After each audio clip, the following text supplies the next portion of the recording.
Good afternoon, everybody. We're going to do some preparations, and I ask that everybody be as sober as possible.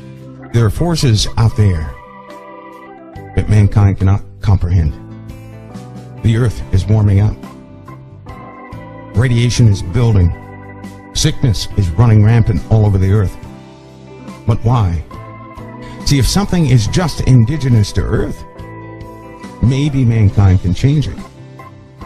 But what we're having is not indigenous to earth. It is not just for earth.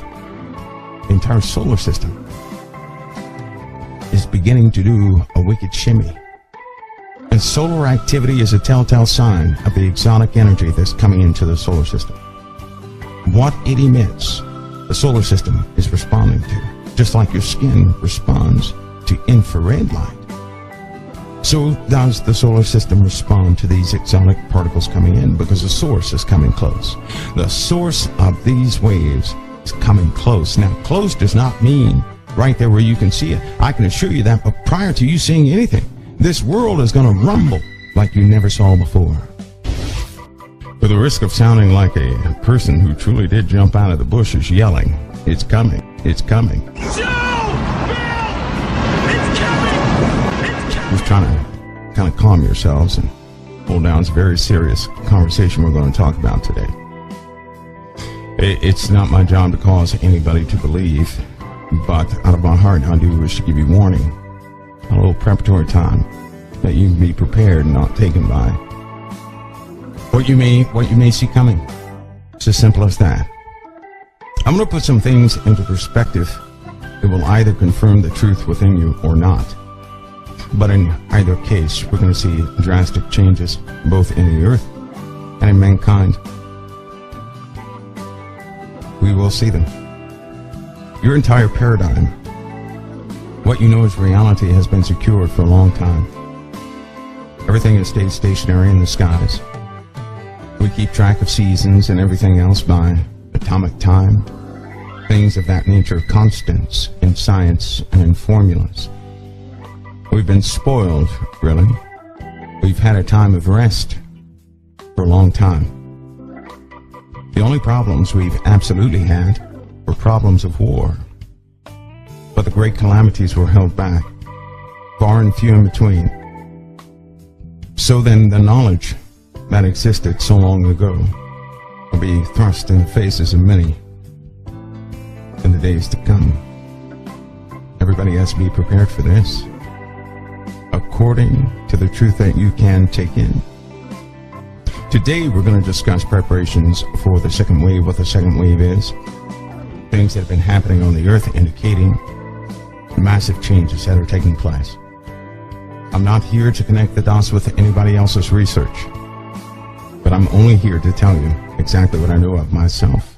It does go with the darkness, the deep darkness that's coming back upon the face of the earth. I tell you this, you guys familiar with the book of Revelation and other texts, you know that something will come up on the face of the earth from below, and something will come up on the earth from above. What comes from below is already here, mingling among men, but you don't know how. Many don't know the explanation of their own dreams. Many don't know the importance of the magnetosphere. Many of us have been spoiled because everything has been somewhat stable. Ladies and gentlemen, that stability is about to be challenged in one of the worst ways it can. And as these things begin to change and alter the earth, so will the minds of mankind become desperate, and war will naturally ensue. And I'm going to explain to you what the darkness is, as best I can, what I'm familiar with.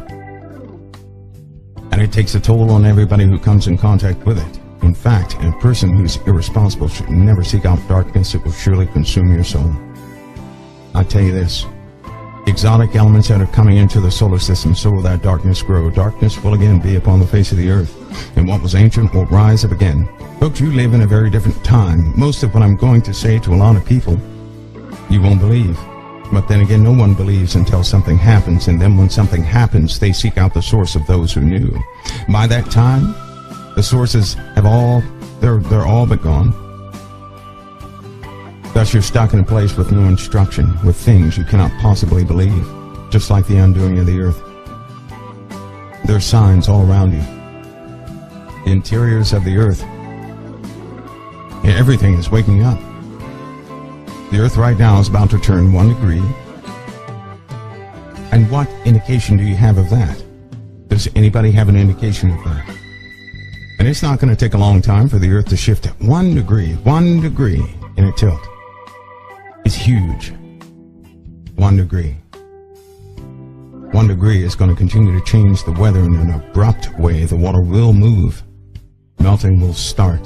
And this is what they always knew about. It is under the cover of global warming. I'll tell you this. The changes of the earth have nothing to do with humanity. And everything to do with truth. And it's covered over with a lie. Global warming. A key word. Used for the elite. To grab their attention and foretell of meetings and everything else. Do you know what happened in 2004? That's when all the knowledge was solidified. The knowledge of global warming actually began in the 1900s.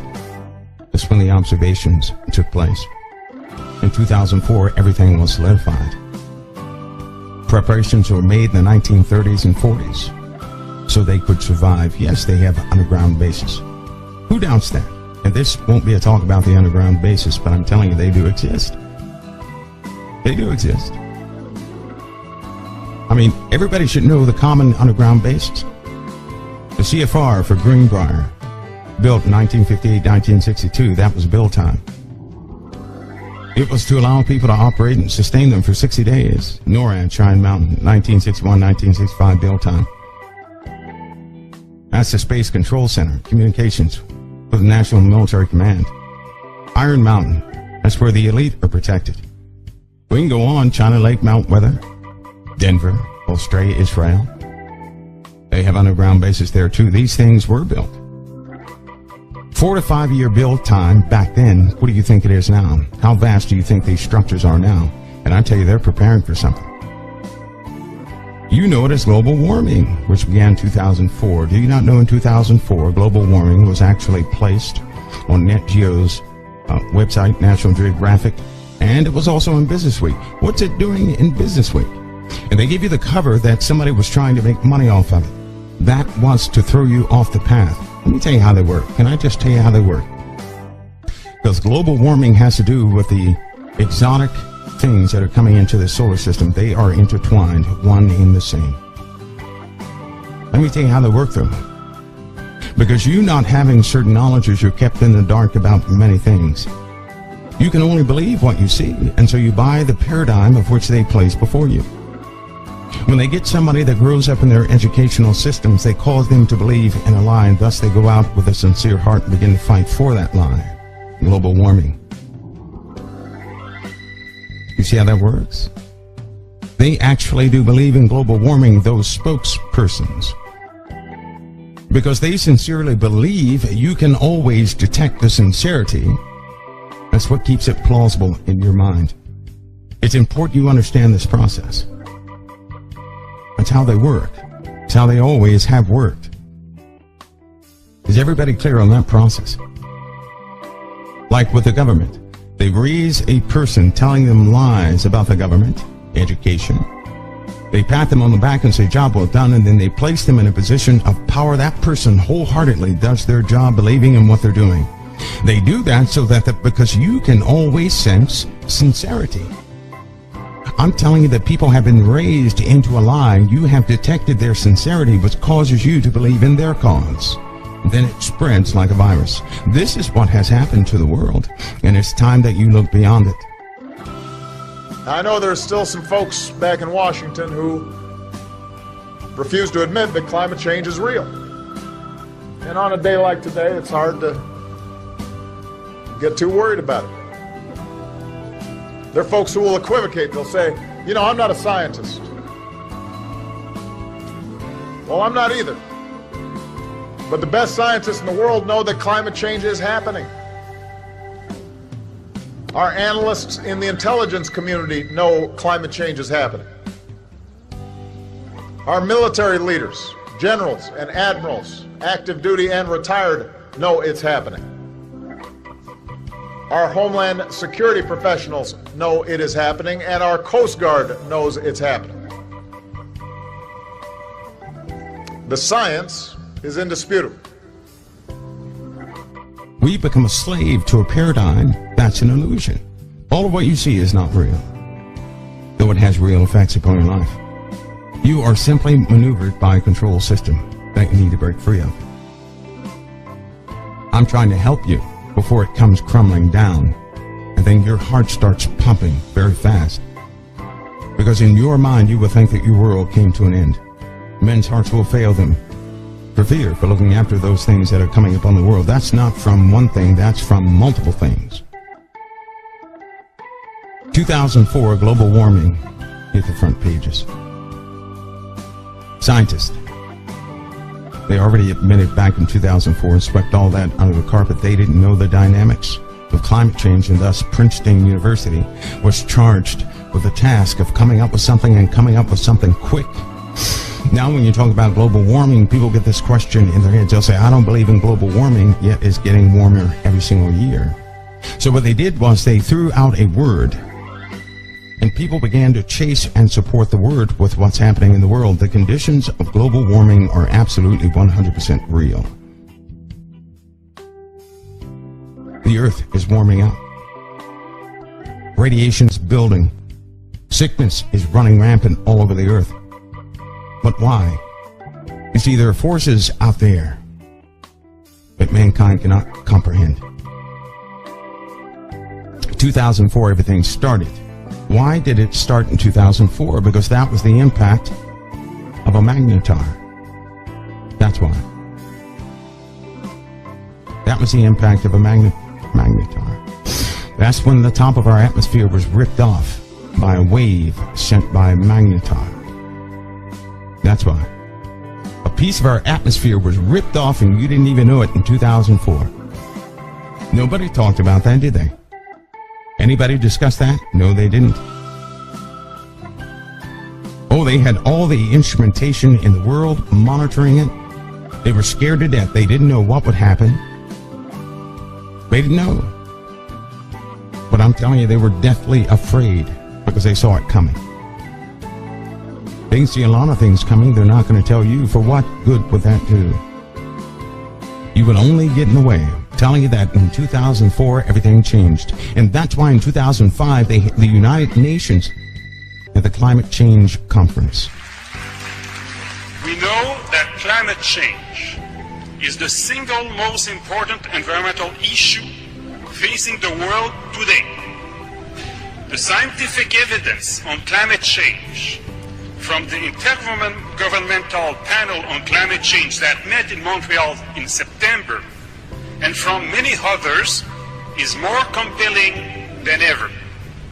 We know that the longer we wait, the larger will be the challenge and the damage from climate change. The broad-based consensus is that more action is required now. How convenient. 2004 global warming, that discussion really takes off. And in 2005, they had the Climate Change Conference. How convenient. Ever since 2005, what have you noticed?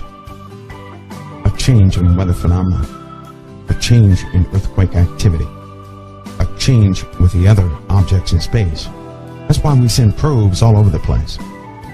For proof of something, yes, but to also monitor. We've got satellites and craft orbiting just about everything we can because they serve as an early warning system of what will happen to Earth. See, if something is just indigenous to Earth, maybe mankind can change it. But what we're having is not indigenous to Earth. It is not just for Earth. The entire solar system is beginning to do a wicked shimmy. And solar activity is a telltale sign of the exotic energy that's coming into the solar system. The sun acts as a shield to the entire solar system. The sun does. Just as your skin acts as a shield to protect your insides, and to keep things away from the precious internal portions of your body, right? So does the sun create a barrier to keep highly charged particles at bay. And every so often, it's pierced. The skin, we could say, that envelops our solar system is weakening. The things are coming through. There's nothing mankind can do about it. And it's coming. That was December 27th. Earth was impacted by that blast. 2004, December 27th. And when you know it, we have another one coming in December. How strange. Why? Because there's a phenomenon in space called pulses, right? Pulses happen at intervals. Normally when something blows, like a magnetar or something like that, it sends out multiple shock waves. It's like I don't know, triple, quadruple explosions, right? Well, they're headed towards Earth from more than one source.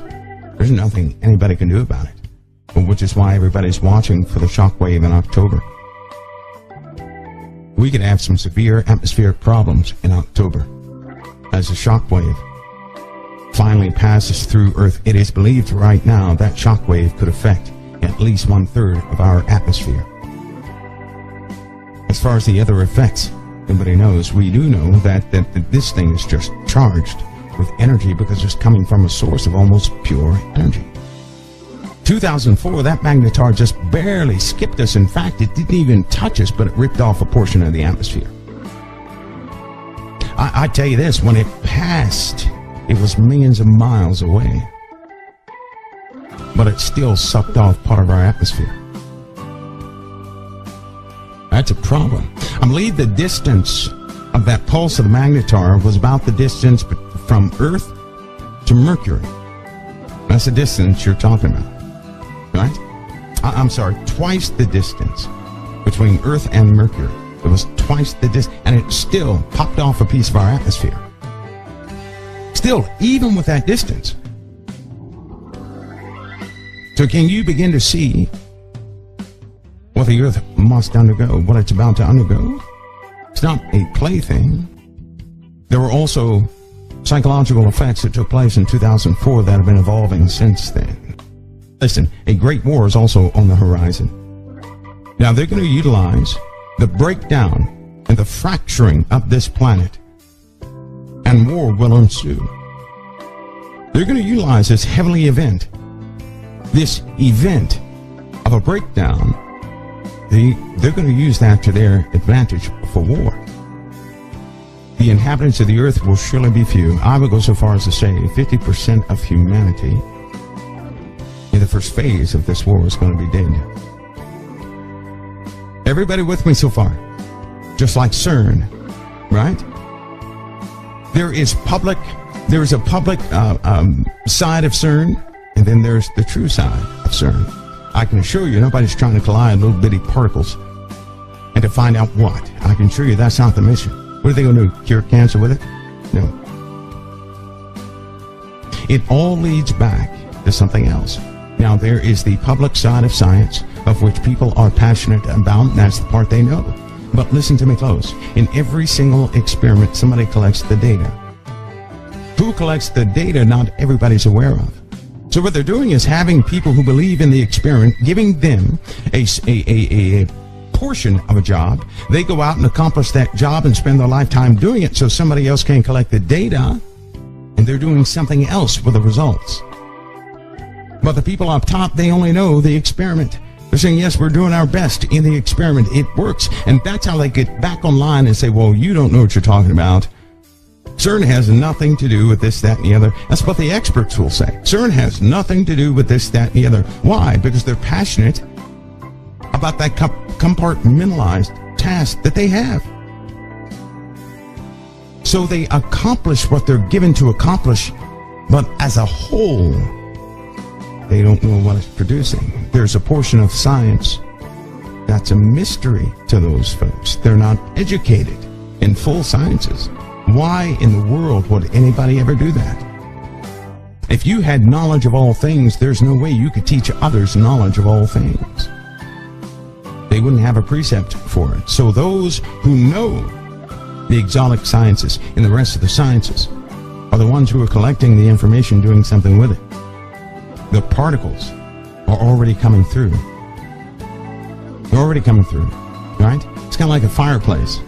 You light up a fireplace, right? You get near the fire and you start feeling the heat. The fire didn't pass through you, you didn't pass through the fire, but you feel the heat. What is that? Infrared light. All you're feeling is light. You know that? That's what you feel. Light. That's all you're feeling. What is that infrared light? It's radiation. Is it going to kill you? Well, if you're overexposed to it, it's going to burn you up. But your flesh reacts to the radiation. It raises your body temperature by exciting molecules in your flesh. Therefore, you feel heat. Heat is movement. Movement is heat. Okay, you got that? Heat is movement. Movement is heat. So when you get near something that's infrared, the molecules internally begin to move around a lot more than you feel heat, the heat of your body. In the same fashion, this wave is coming through.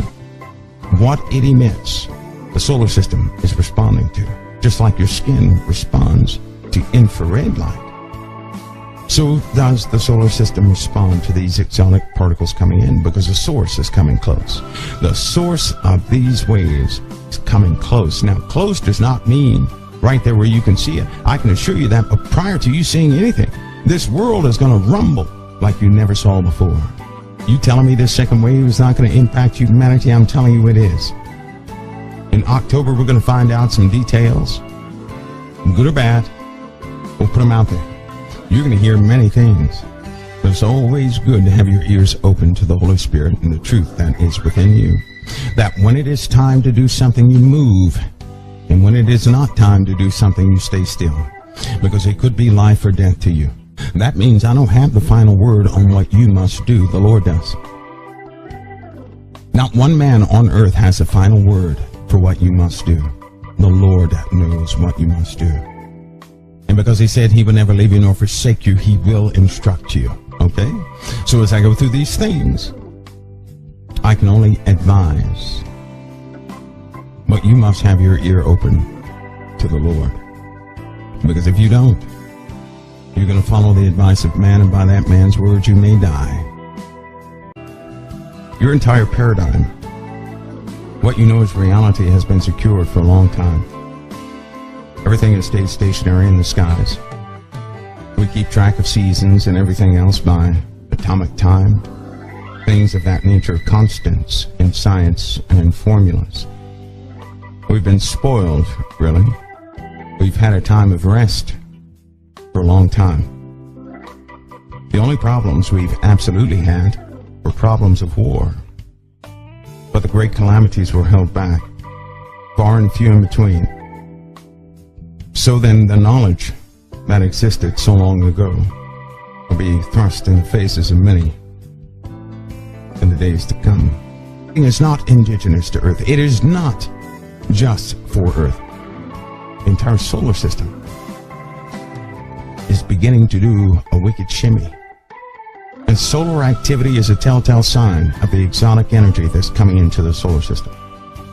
What it emits, the solar system is responding to, just like your skin responds to infrared light. So does the solar system respond to these exotic particles coming in, because the source is coming close. The source of these waves is coming close. Now, close does not mean right there where you can see it. I can assure you that, but prior to you seeing anything, this world is going to rumble like you never saw before. For the risk of sounding like a person who